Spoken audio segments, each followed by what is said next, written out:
Well, what we know at the moment is the federal government has announced a once-in-a-generation review of Australia's research and development landscape. The strategic review, which will be led by Tesla Chair Robyn Denholm, will examine the nation's innovation output amid concerns Australia has fallen behind international competitors. Joining me live is Tech Council of Australia CEO Damian Kassabgi. Damian, I hope I got that pronunciation correct there. Welcome. Good afternoon Absolutely to you. Did. What do you make of... Good afternoon and good to be with you. Good to be with you, Damian. What do you make of this appointment? Oh, well, look, I mean, it's obviously exciting news. Robyn has a huge amount of executive experience, not only in the tech sector, in Australian businesses, but global businesses. People may not realise, but Robyn joined the board of Tesla before it was even a company that was a household name. She picked that one early and has been invested in tech, innovation and the future for a long time now. So I think this is a great thing for the country and a very important review to be had by one of Australia's most eminent and experienced person in this space. I mean, it's very public knowledge that Elon Musk, which is Robyn's boss, and Anthony Albanese have been in a bit of a war of words recently. Will that impact Robyn's task at hand here?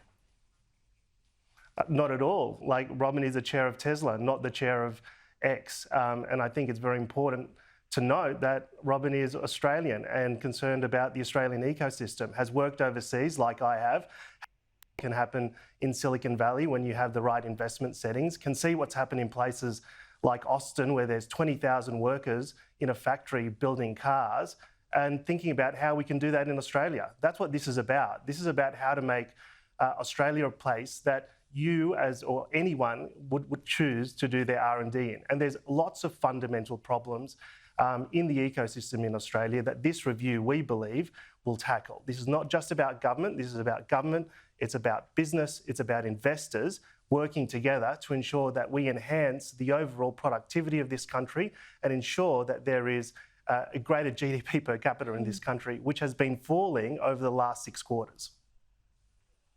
Yeah, and there's a lot of concern about this, that Australia is falling behind on innovation output, but has such great potential. You mentioned there that there are a few key areas that you'd like to see changed. Can you talk to us about some of those? Yes, absolutely. And TCA research has shown that Australia is a full percentage point behind, if not more, of GDP compared to the OECD average. Now, it's one thing to be behind the US, it's one thing to be behind Singapore, but when we look at our numbers and see that we're behind places like Canada, there's something going wrong and there's something that needs to improve. This is an issue for everyone. It's not just an issue for businesses.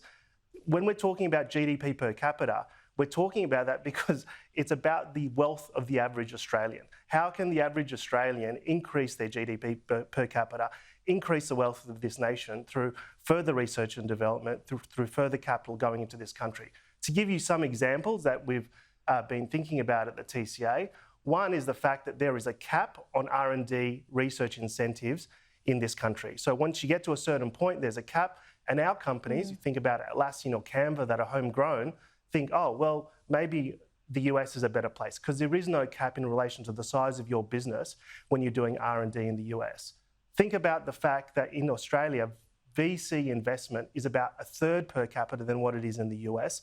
It's also lower than Canada. We want to increase that pool. If 1% of superannuation was used to invest in tech, that's $30 billion more in our system in investing in tech and research in this country. If franking dividends weren't going back to shareholders, but were going back to research and development and value in companies, that would actually make up the percentage point that we're behind the rest of the OECD. So they're very practical things that we have thought about through our own research, whether it's government policy or whether it's actions of the private sector that can enhance the wealth of this country.